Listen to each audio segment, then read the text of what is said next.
Buenos días. Peru.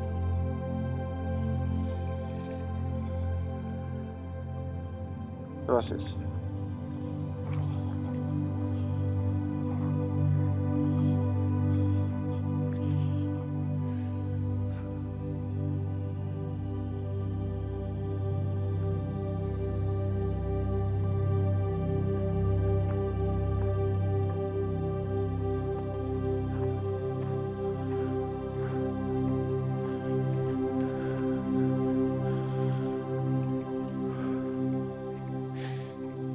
Once more at Puma Punku on the Altiplano of Bolivia. And I'm standing right next to the famous H blocks, which you'll now see.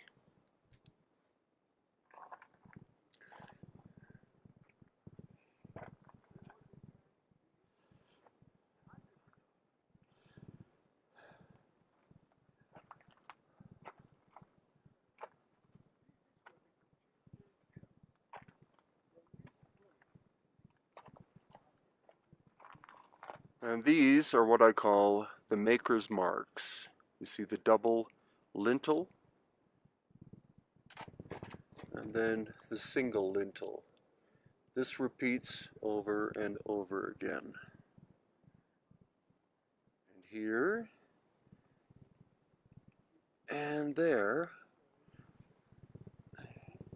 But with this one, those marks are missing.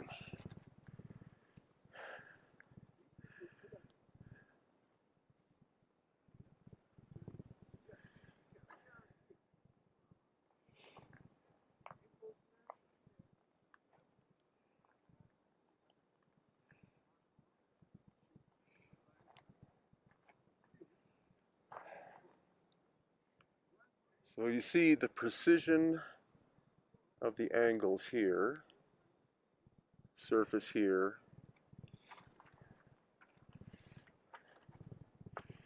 here, but this one was never completed. See the rounded corners.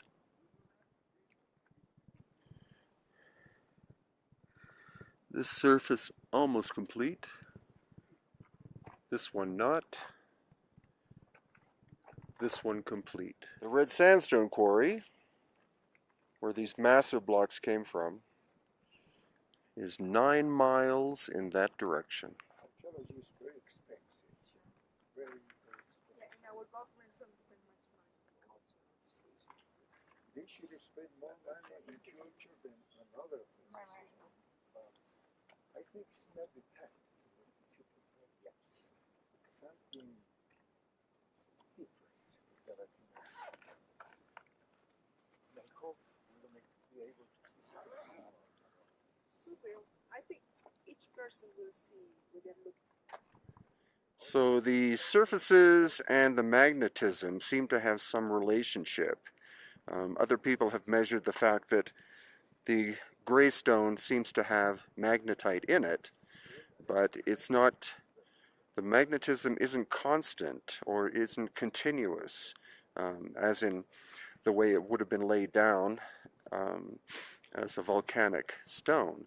There seems to be a relationship between the surfaces and the angles and the magnetism, which is very mysterious. I often wondered if all that thing where they talk about the pyramid being a bit power plant and whatnot, Yeah. if you could go, okay, power plant has some kind of error and an explosion, but those power plants are sort of tied in globally. Mm-hmm. So one goes off and then sets the others off in this worldwide cataclysm or whatever and causes all this destruction, maybe. Yeah, I think so. That's why I wrote my book, Aftershock, about it.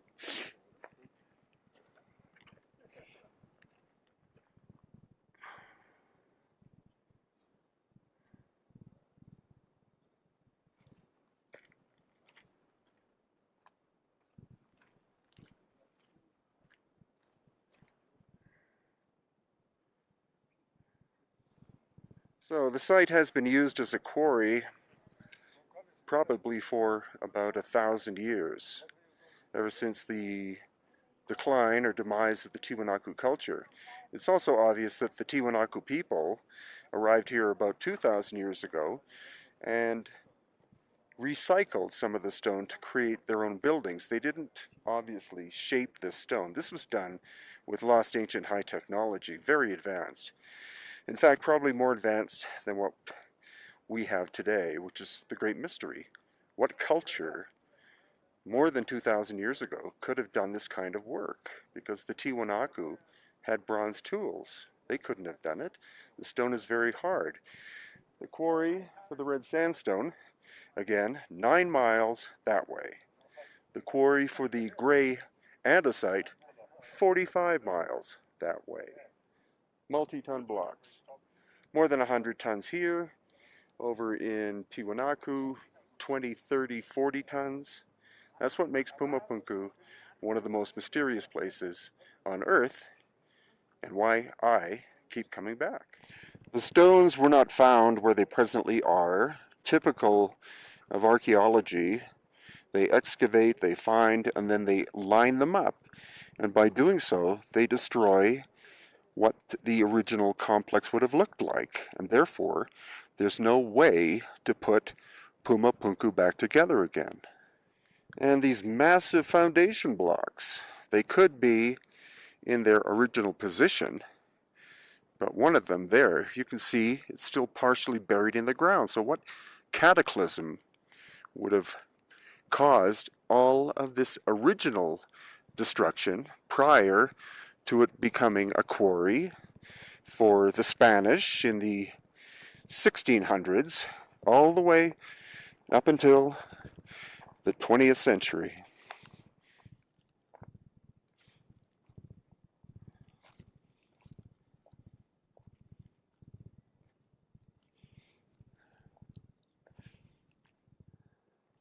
So I believe before the Great Flood here that the world is interconnected as we almost see today. Look at the size of these massive blocks. Together, Okay. Where we go? we're going to see how is the pyramid, that pyramid.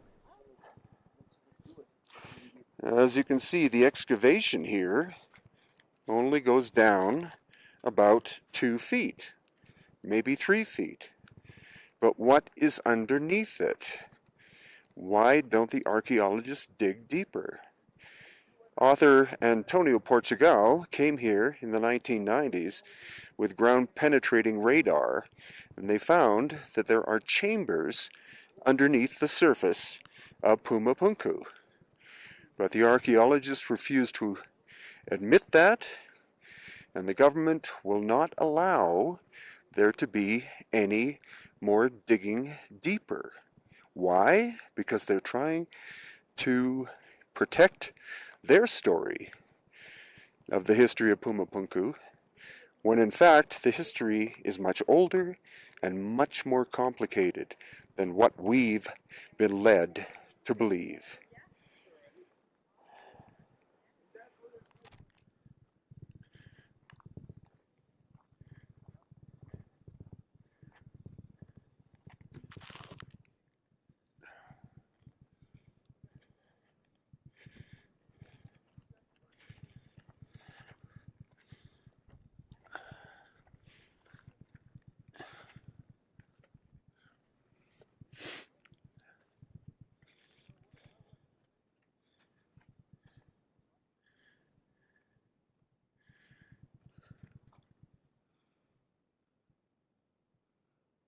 Unfortunately, you can't see, but the Puma Punku complex is off north, south, east, and west by, it looks like something like 17 degrees, which is odd. Even relatively primitive cultures know how to align almost perfectly to north, south, east, and west.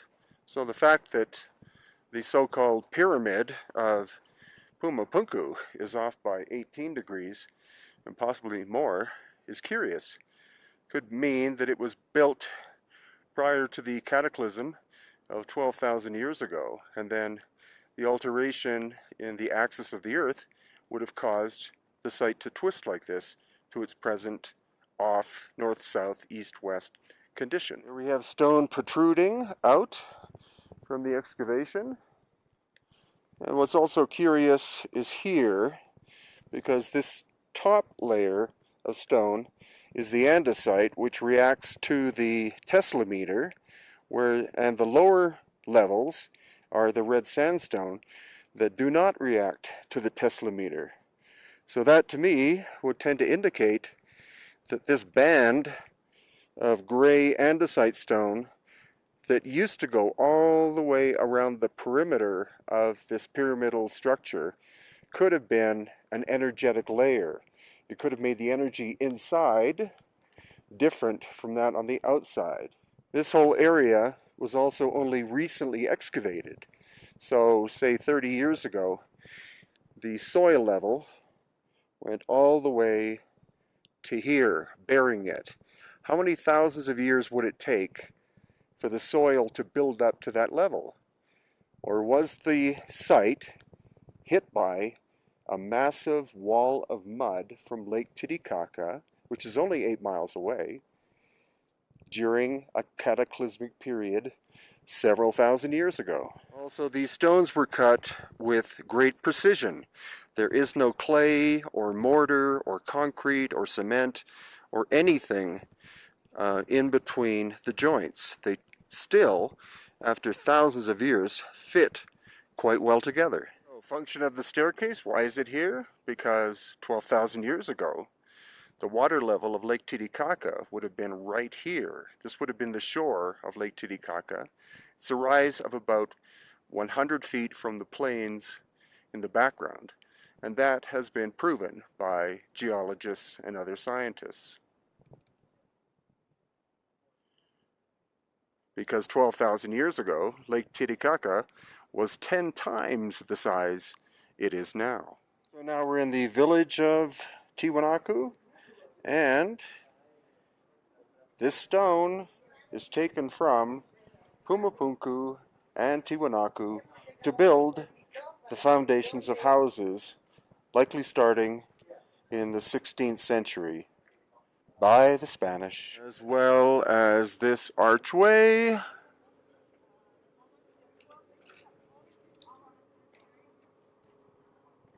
And the entire Iglesia de Tiwanaku, or the Tiwanaku Church, was all basically recycled material from Tiwanaku and Puma Punku.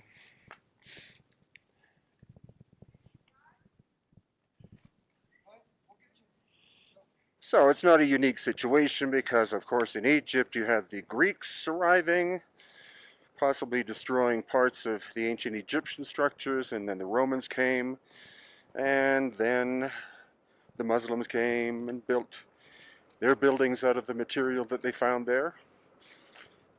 So we don't really know how much of Puma Punku was actually moved in order to build constructions here, but there's plenty of evidence that much of the foundation of the little town of Tiwanaku was constructed from the material of Puma Punku and Tiwanaku.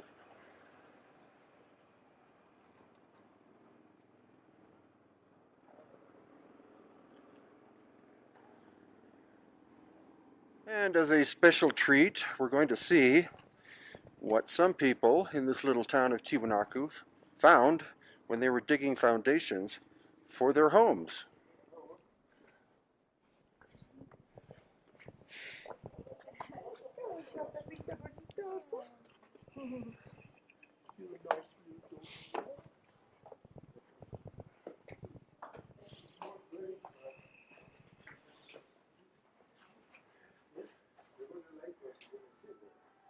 Oh. 50 years ago, the owners of this house tried to build a new house, and they decided to make holes inside to put their houses up. And you know what did they find under this beautiful monolithic? And we keep it here because it's better than the museum. The people from this side are taking care better from this monolith than the museum. Please get closer to them. In every courtyard in this little town, there are likely ancient stones from Puma Punku, either used as foundation blocks, or in this case, the entire statue was found buried underground.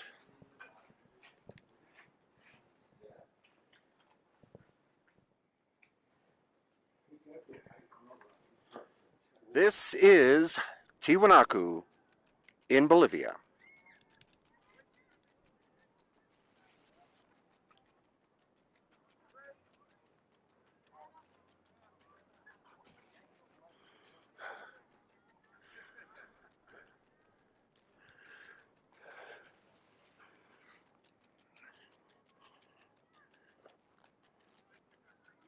Attention, please. Welcome to my friends from the United States and from Australia. Welcome to Tiwanaku.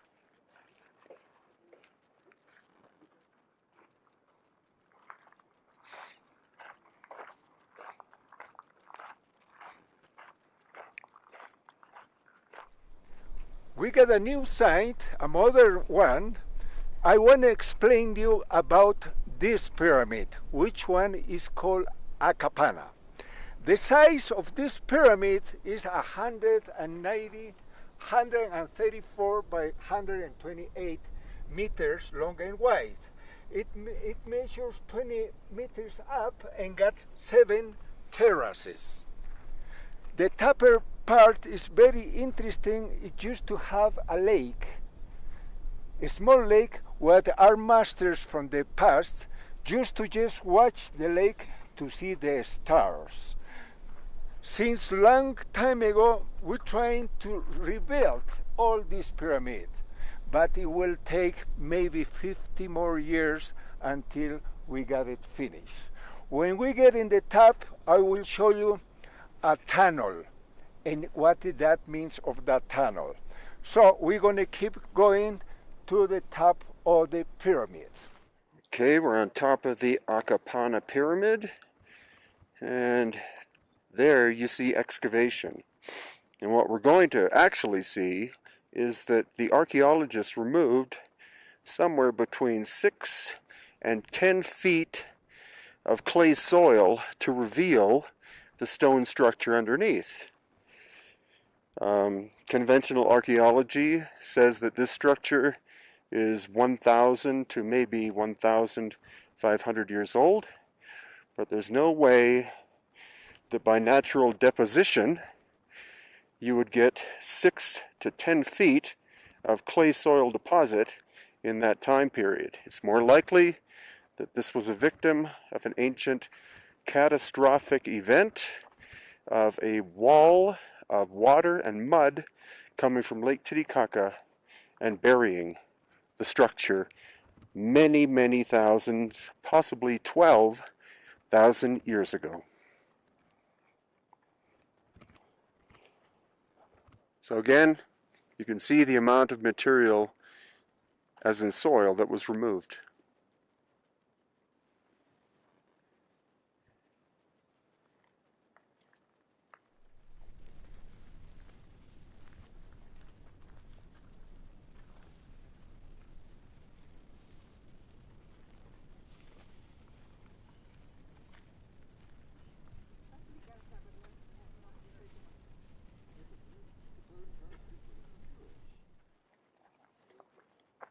This work wasn't too long ago. No? Was buried for so many years. Now we can tell how big it is.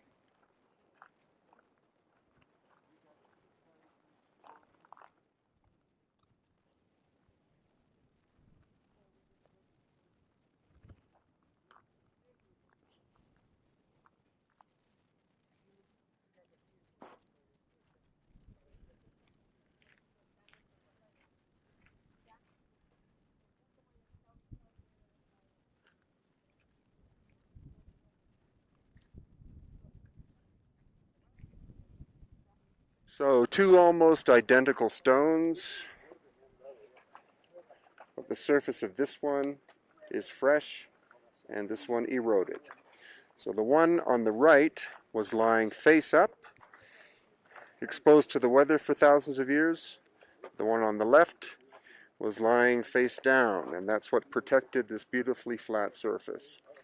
What's intriguing is that the Chicana shape here is unfinished. So some tool of some kind, almost like sandblasting, went in and cut out the Chicana shape, but it was never finished. The surface was, but these should be very crisp 90-degree angles. So this is an unfinished example here at Tiwanaku and shows us that likely advanced technology would have been used to shape it.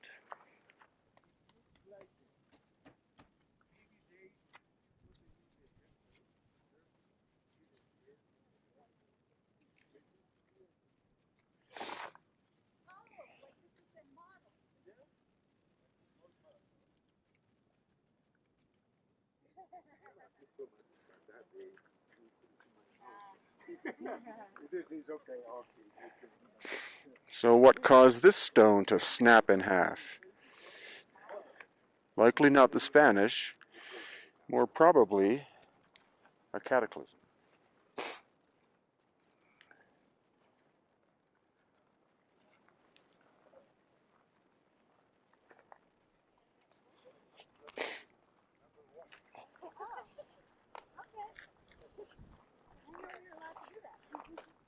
Oh, here it is.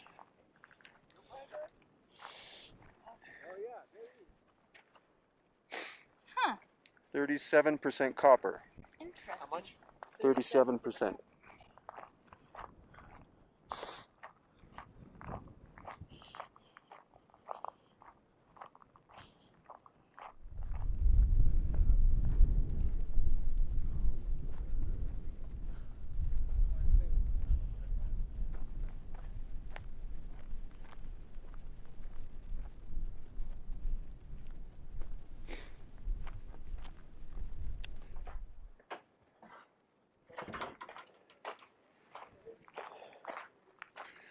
And here we have the bearded god, or ancient teacher, called Wiracocha.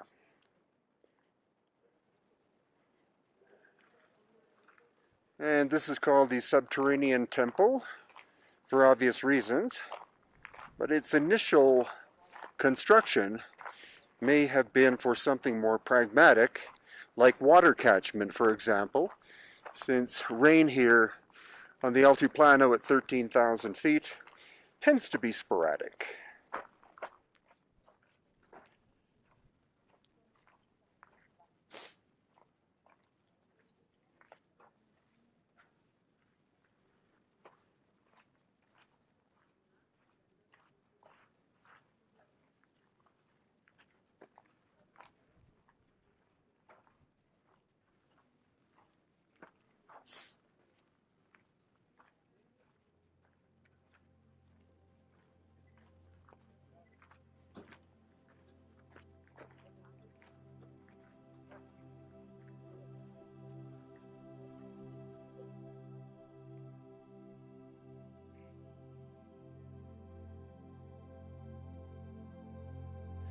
Final destination is the Gate of the Sun, or Puerta del Sol, the most famous thing at Tiwanaku, but not the only one that as you could clearly have seen in all the video prior to this. So again, we go from primitive Inca to Inca rebuilding to megalithic.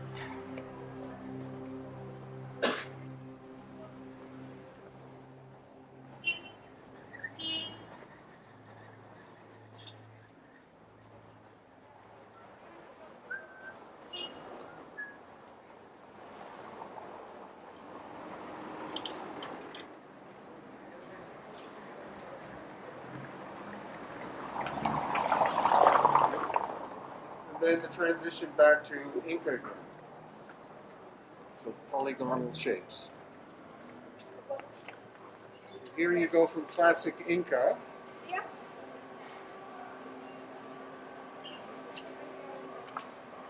And then here the Inca found a damaged superior wall that had been broken, so they simply took the stone and packed it back in, and then the original is here.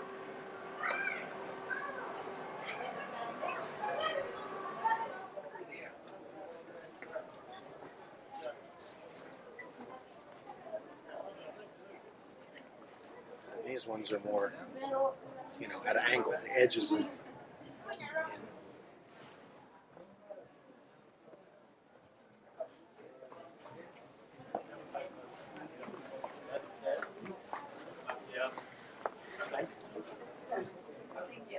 And the other giveaway is, again, you notice that all the stone is of an equal, like it all came from the same quarry. It's from a green limestone or a green granite quarry. When you look up here, then you have smaller basalt blocks. So this is probably an example of the Inca trying to aesthetically make the wall look as good as that, but they couldn't do it, and they weren't able to go to the quarry, which is up on top of the mountain there, and cut blocks, big blocks like this up. So they simply scavenged from another building and then filled it in. And here again, you see the upper stuff is different. You go from granite to basalt. You go from large to small. And also the way that you see the way the wall is way off how it bulges right there. That's probably again a massive earthquake that came threw all of this material down and then shifted it. But it fits together so well, the wall didn't fall down, but it had to reestablish itself.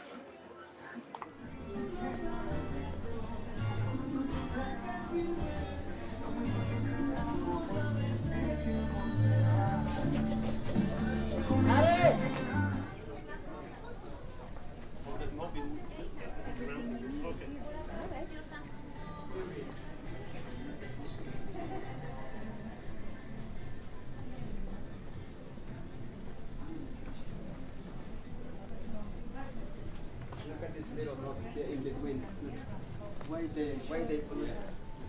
Look at this square.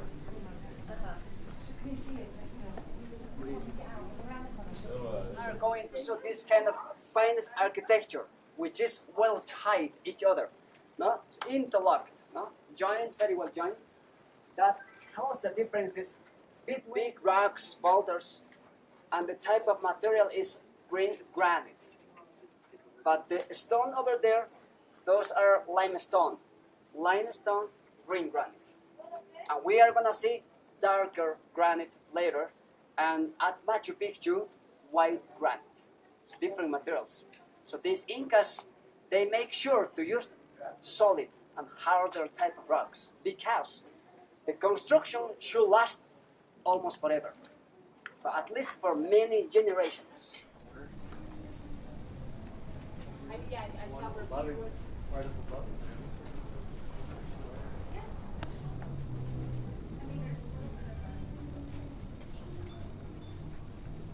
He goes down. Or maybe it's my vantage.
So here again, if you look at the workmanship, you can see the front looks really good, but then it splays as it goes out. Yeah. So that's the Inca trying to make this look like that. And if the wall hadn't been destroyed, you couldn't tell. It's like, oh, that's the same as us. But also, these are the Inca tool marks. That's like a hammer doing the finishing work after 500 years, whereas that doesn't. Those don't have tool marks.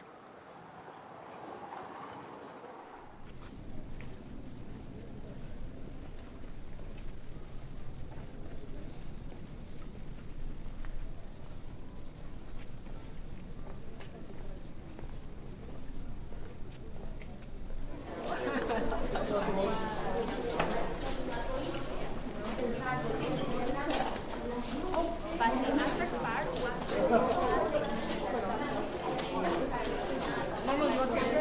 So when the Spanish got here, they stucco coated the entire surface after their name. And in 1950 there was an earthquake and the church fell down, revealing the stone for the first time in 500 years. So the mayor of Cusco told the head of the church that if you want to rebuild your church, you have to clean all of these circles, and that exposed this for the first time. So this is the most finely done stone area in all of America. Nothing compares. This is the finest example of craftsmanship. And one of the weird things is you notice that the roof line goes in towards the inside of the building, which doesn't make any sense. So it's quite possible that this never actually had a roof.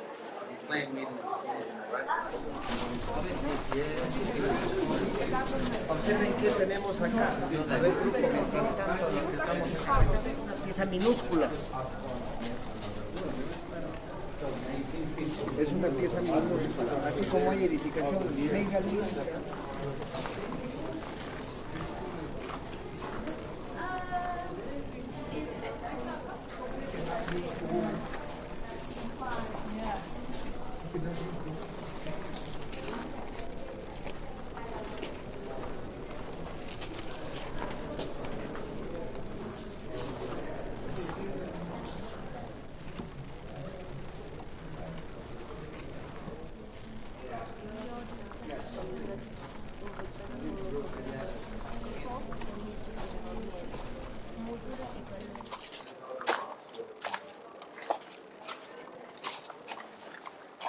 The idea how horticulture look like.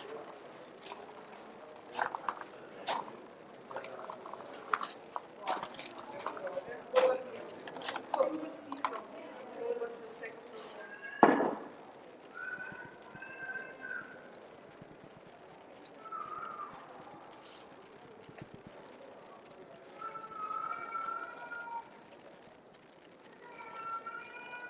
So we had a group of dowsers here, like people who were really good at it.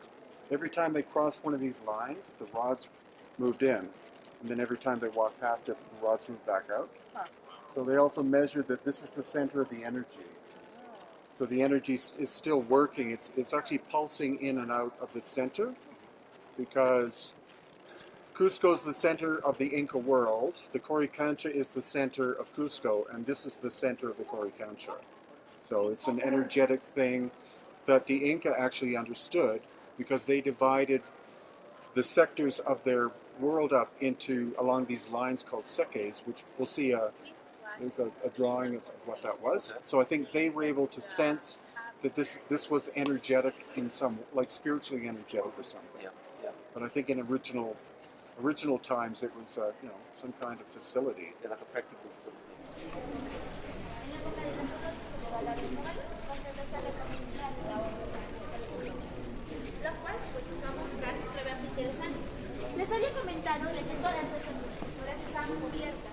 So you follow this line, and it goes around the corner, and then around the corner, and then around the corner, all the way to there. So that's a three-dimensional piece. locking into the rest of it.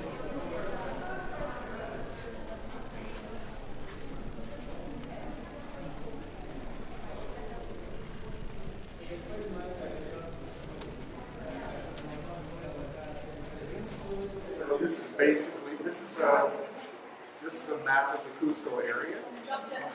So you see the center is not the center is Cusco. The center of Cusco is the Coricancha. The center of the Coricancha is where that tub was that we saw. So compared to most cultures that will have borders between one country and another country based on a river or mountain ranges, this is based on energy lines. So that's why the Inca world is called the Tiwanaku, which means the four quarters of the world.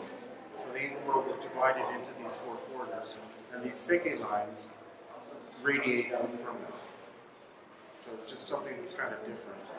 And each black spot is like they have one waka, like ancient stones or sacred stones. That's the way they will know how to get to this.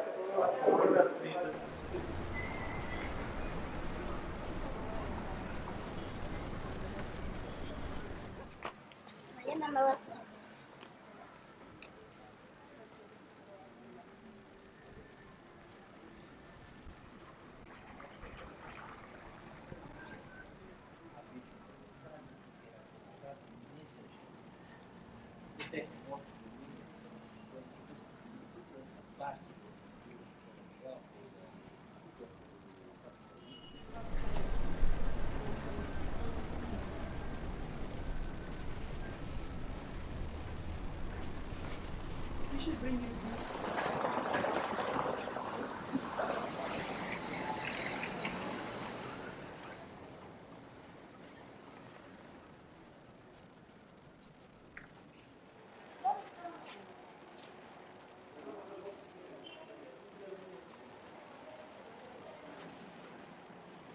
Well, to me that looks like they set this to there and then stored it.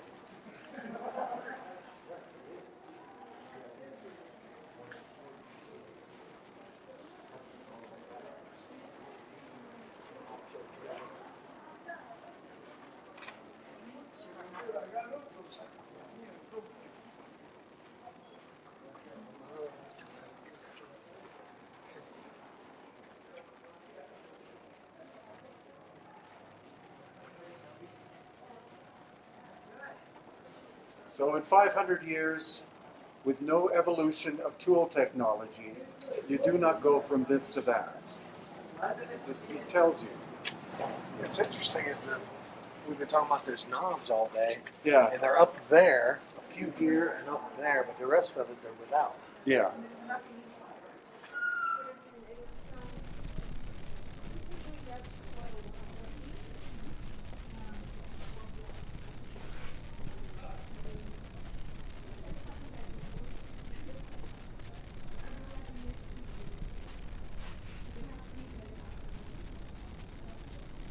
So then again, it's pretty obvious here that you have the original wall here, and then part of it fell down, probably during the cataclysm. So the Inca took the stone, put it into place, used clay as mortar to put it together, ran out of material, and then got the local limestone or andesite and built on top. And then you have Spanish on top of that.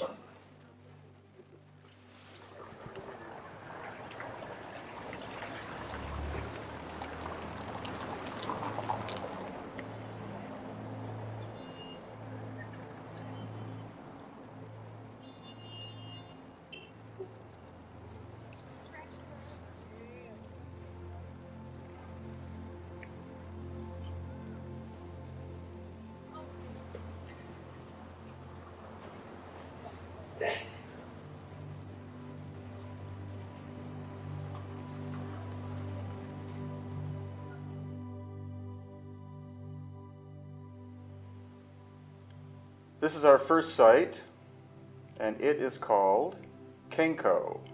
Kenko is an Inca term which means zigzag because there is a zigzag carving in the surface. It's a massive outcrop of limestone, which means that it was originally part of the ancient ocean. And as you can see, there are many cut surfaces all over it. Now, some archaeologists believe that it was a quarry of some kind, but there's no regular pattern. So how they can come up with a term like that, quarry, is unknown. To be honest, nobody knows how old these cut surfaces are, and nobody knows also who did the work, because the Inca had bronze tools, so they could possibly have done some of this work, but the weathering indicates that the surfaces are thousands of years older than the Inca culture, and therefore we don't know, in fact, who made this work. It is quite possible that it's much, much older than the Inca, and that the Inca found this site as well as the nearby city of Cusco in ruins. They adopted Cusco and sites like this and turned them into what are called huacas, which means sacred site. And it could very well be that they decided that this and others were sacred sites because of all of the complex stone carving that had been done a long, long time ago. Now, Kenko is quite close to another famous site called Sacsayhuaman, and that is in fact what we have here. This is Sacsayhuaman. And people, the term itself is actually a corruption by the Spanish. The original name could very well have been Sacsayhuma or Sacsayhuma, which could mean the place where the heart and the head unite or join, meaning that it, again, was a very important religious space. Or it could mean the head of the puma, because the city of Cusco was formed in the shape of a giant puma. Now, it again is a megalithic work, much of it predating the Inca time. You can see the zigzag wall in the background, which is incredibly massive. Some of the stones there weigh as much as 120 tons, were brought from a quarry some 3 miles away, and there is no way that the Inca themselves could have moved, shaped, and put into place these stones. They even told the Spanish when they arrived that this was not their construction, that this was there when they got there.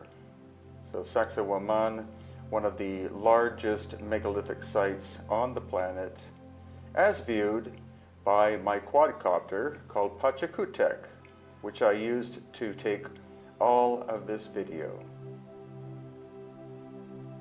And here, a final view of Sacsayhuaman, or Sacsayhuma, with the city of Cusco in the background. Then we move to another nearby site, part of the Sacsayhuaman complex, called Amaru Machai, which means the cave of the serpent. It again is a massive outcrop of limestone that has been shaped, not just the outcrop itself, but many, many other stone surfaces in the area. It covers hundreds of hectares or several hundred acres. A massive complex, heavily eroded, and much, much older than the Inca culture. This is just a small example of one of the cut surfaces here. There are estimated to be thousands of them in the area. And here we go with another flyby. The road you see in the background is in fact the Inca Trail, and that trail still goes from the city of Cusco south to the middle of Chile and Argentina. And here we send quadcopter Pachacutec up so you can see some of the surfaces. Here is the side of the outcrop where the two caves are. There actually are two caves. One is the cave of the moon, and the other the cave of the sun. And those are Inca constructions in the foreground, but the actual stone carving of these surfaces here is likely much, much older than the Inca. We now move into the Sacred Valley of Peru to a very small ancient site called Chikong, which is in a side valley. And it's not that intriguing a site, but you can see there is some polygonal work here, and then also mud brick, and then rough work. It could have been an ancient ritual place. Then also in the Sacred Valley, we have this little place which is called Waka Amaru, which means the sacred place of the serpent or the snake. Very few tourists ever see this place. Not super significant historically, and has some very rough construction as well as the quite beautifully carved snake symbol.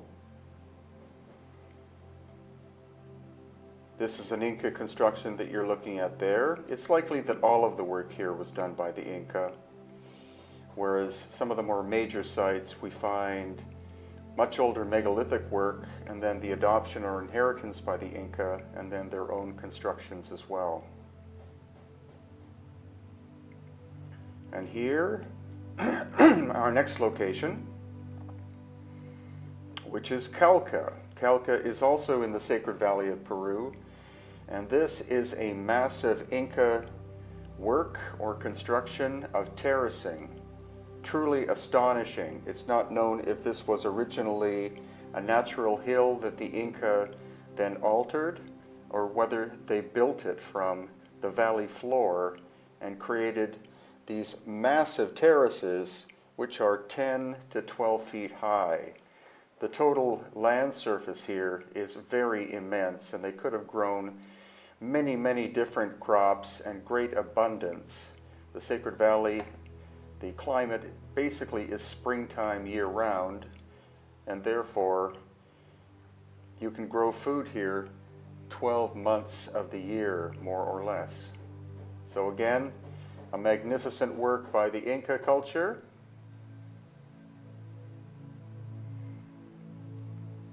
And also, terraces of this scale tend to be royal Inca, meaning that the produce that was made here was for the consumption of the royal Inca family themselves. The Inca civilization was led by a royal family of people. Not everyone who lived in the Inca world was called an Inca. It was the 1,000 or fewer people who had the royal bloodline that were designated as actual Inca people. Sacred Valley is more than 100 kilometers or 60 miles in length and produces an astonishing amount of food to this very day. And now we're at one of the truly megalithic places. This is Ollantaytambo. All of these are terraces that were constructed during the Inca times, but we find much older megalithic works here as well. Really astonishing constructions, which you can start to see, or you could see on the right. But as we go across and see the Inca work here, huge terracing system, very large terraces, so for the royal Inca family themselves, more or less. And this was one of the last refuges for the Inca people when the Spanish conquered Cusco and the Inca world. So as we start to go up here, up through these Inca terraces, we'll find that there are megalithic works actually on top, which is quite curious because quite often the megalithic older work is on the bottom. But you see the difference in the construction technique on the right and here. You see the big polygonal works with the town of Ollantaytambo in the background.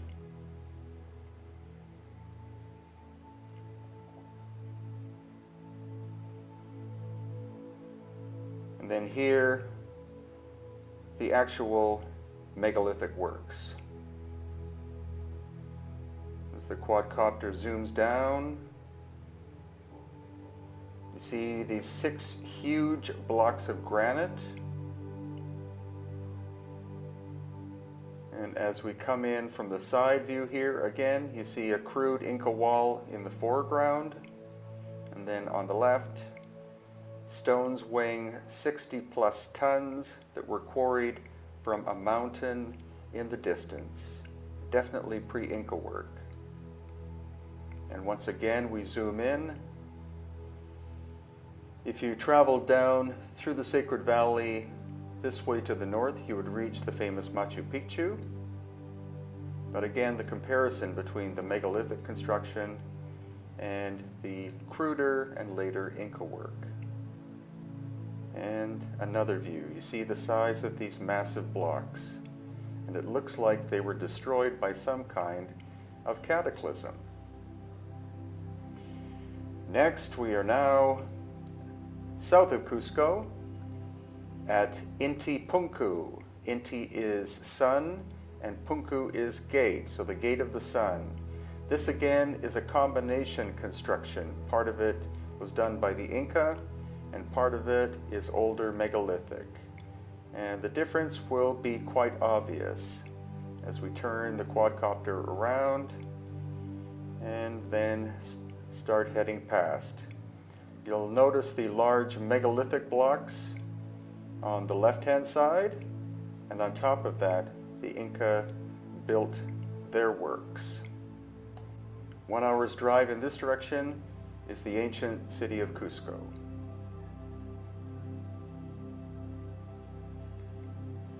Now here we have an above view, and you see that channel? That is a water channel created by the Inca. And a quicker zooming in shot, again you see the difference between the Inca work on the left and the megalithic in the foreground with Inca work on top of it. And here again a view of the water channel and the Inca work, and then the megalithic work below, the foundation of the later Inca construction.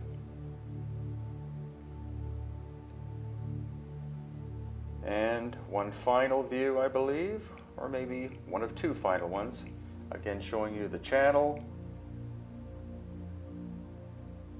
and a zoom back to show you what is left of the entire complex. These gates were actually the official entrances into the sacred city of Cusco during Inca times.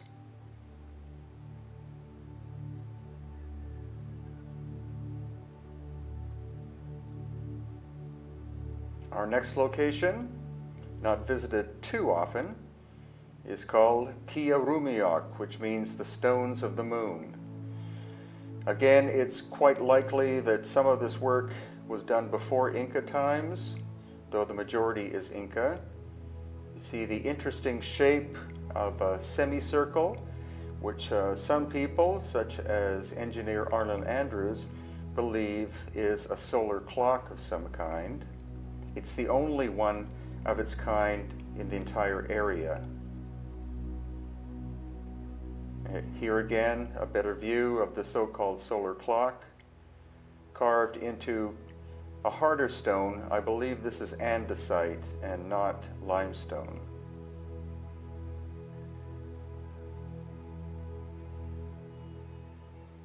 And here a view from above. You see it's almost a perfectly shaped semicircle, and shadows are cast by the sun, so it could in fact have been some kind of solar clock. And flying over one more time, you see the uniqueness of that semicircular shape. It does basically face east, which makes sense in terms of being a solar clock. And then we come down to give you a view of the faceting aspects on it. Again, not many tourists visit this place. It is in fact quite a large site, and we're going to now explore some of the Inca work located above where the semicircled solar clock is located.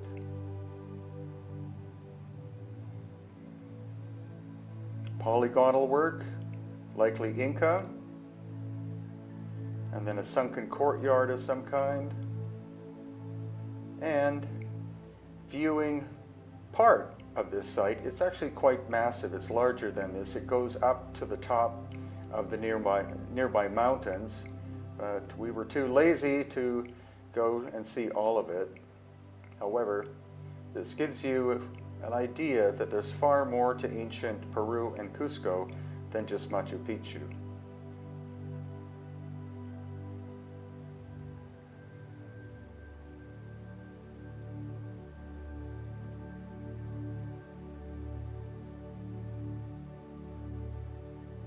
We're now moving to the coast of Peru, and this location is near the town of Paracas. It's called Chongos. It's a cemetery, very ancient cemetery with small pyramid-like structures. The cemetery was in use from likely 500 BC until the fall of the Inca at around 1500 AD. So it was used by ancient people for at least 2,000 years.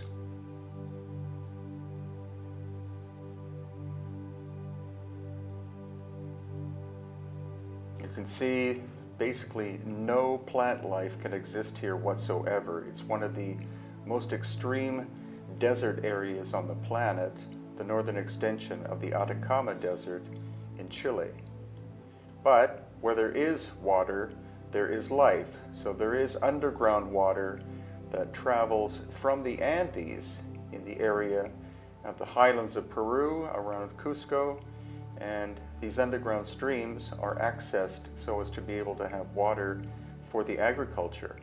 But anything higher than the water table, like this pyramidal structure, can't even grow a cactus. And we zooming back and having a look again at the pyramidal structure, of which there are many in the area.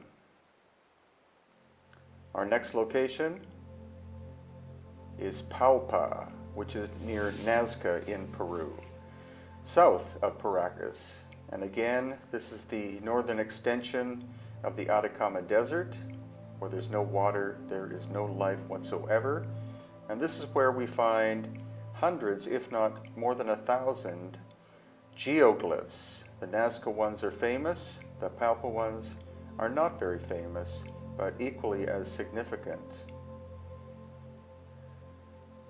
And here the quadcopter is slowly approaching some.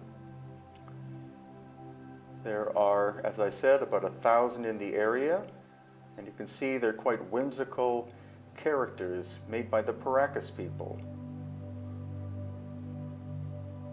And our next location is Nazca itself. And these are the Puquio wells that most people or visitors never see. Again, they capture the water that is traveling underground.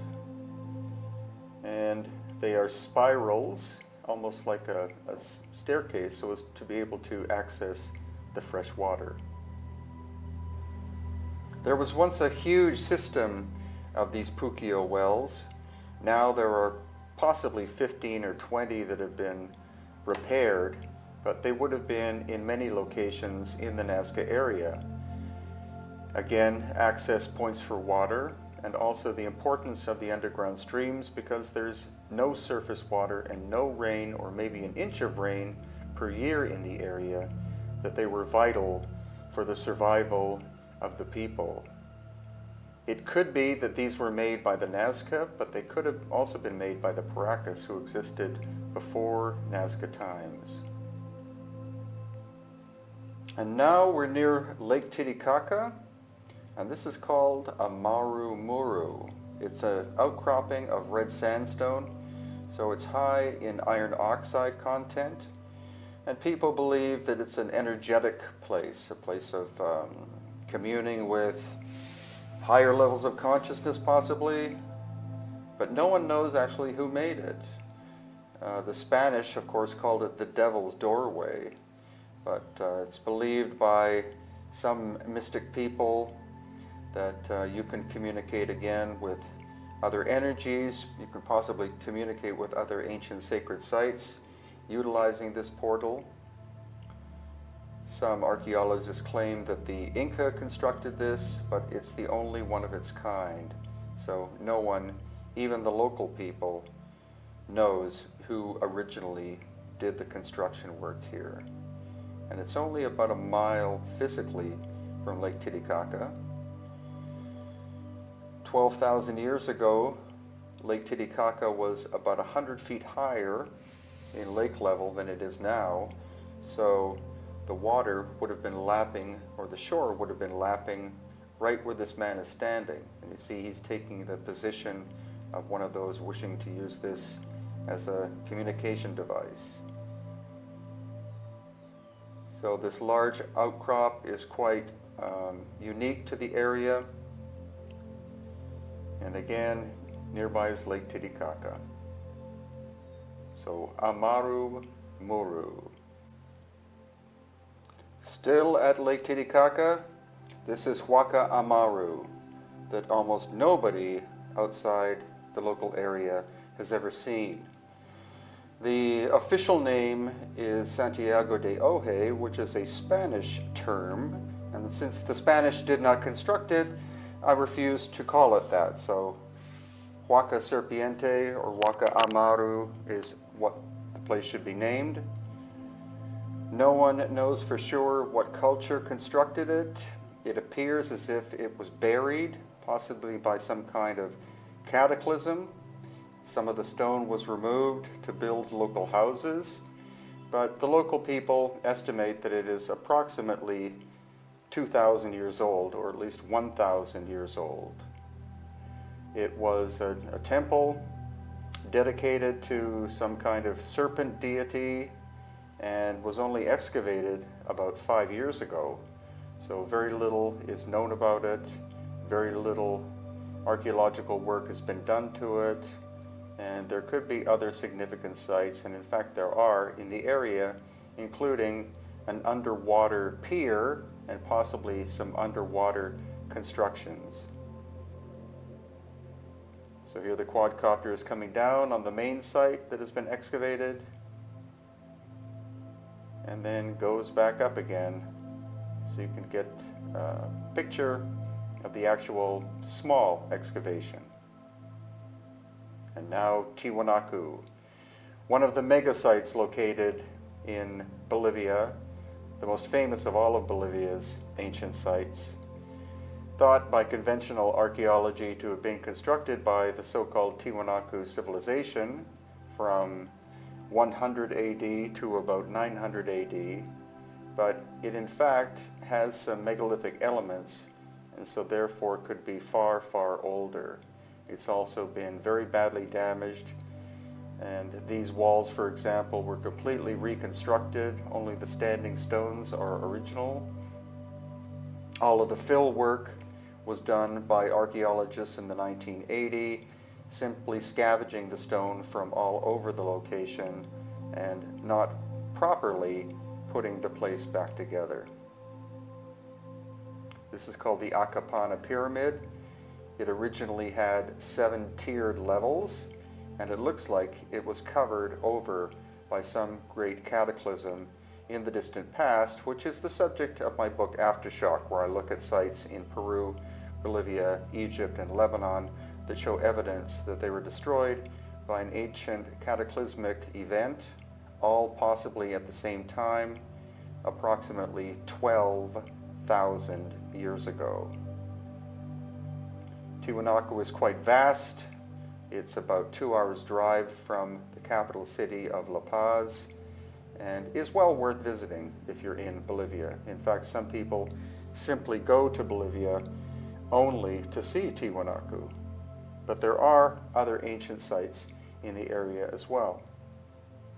This shows you the flatness of the Altiplano area, and here is a close-up examination of the archaeological work that has been done at the Acapana Pyramid itself, or more technically proper pyramidal structure. Again, 7 levels. You see, in some cases the stone is quite tightly fitting, and in other cases it's kind of looks obviously rebuilt, and they had to dig over 8 feet of mud from these levels in order to find what the tiers looked like. And then this is the main and most famous part of Tiwanaku. That is the Gate of the Sun. It is one piece of granite-like or diorite-like stone. The quarry for it, and it weighs about 10 tons, is 70 kilometers or about 45 miles away.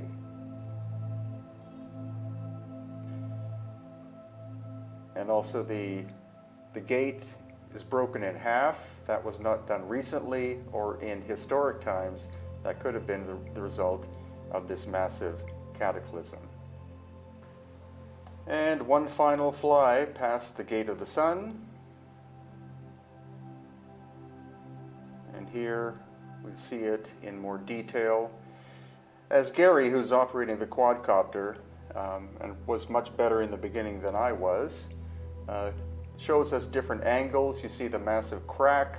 You see lichen growing in that crack, a lot of weathering in that crack showing deep antiquity as to when it was broken.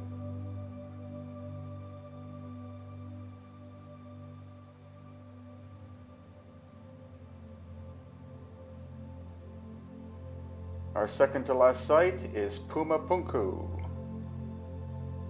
Puma Punku is part of the Tiwanaku complex, though it has a separate fence around it. Of course, it has been devastated by more than 1,000 years of destruction, starting possibly with the Aymara people, and then followed by the Spanish colonialists, and even up until recently, stones have been taken for use in construction in other buildings, which is a very sad event, but that's simply the case. No one knows how big Puma Punku originally was. Some people think that 90% of it has been removed, but I personally believe that most of the stones are still here because they're of such strange and irregular shape that they would not be very useful in terms of modern or European style construction. And again, there's evidence that the whole site was devastated by a cataclysmic event, possibly a wall of mud that covered the entire area, and that's why whenever you dig, or wherever you dig at Puma Punku, you find stone artifacts that look like they have been machined. It's estimated by some engineers who have visited the location that some of the stone cutting technology would be very difficult for us in the 21st century to do. So how could a Bronze Age culture like the Tiwanaku have possibly achieved this? It is one of the most enigmatic places on the planet.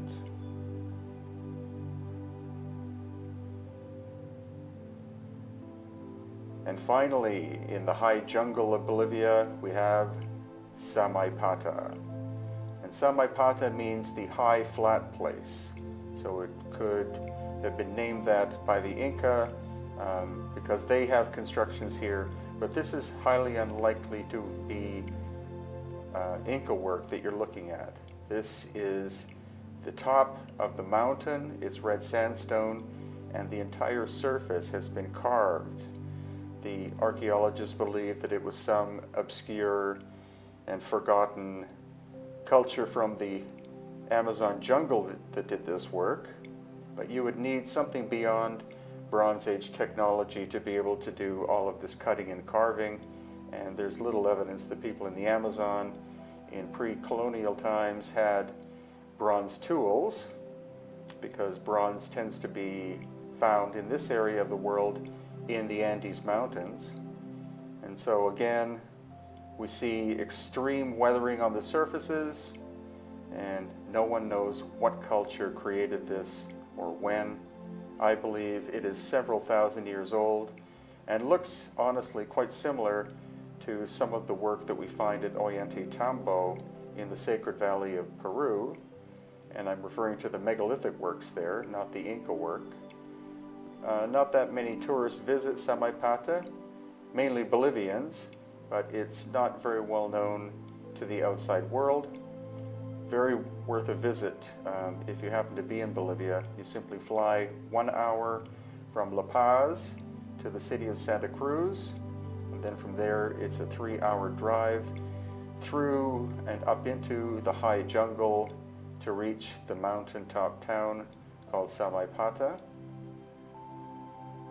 And it's a place of great mystery, and any place that I find enigmatic is one that I tend to go and visit several times, and this is definitely one of them.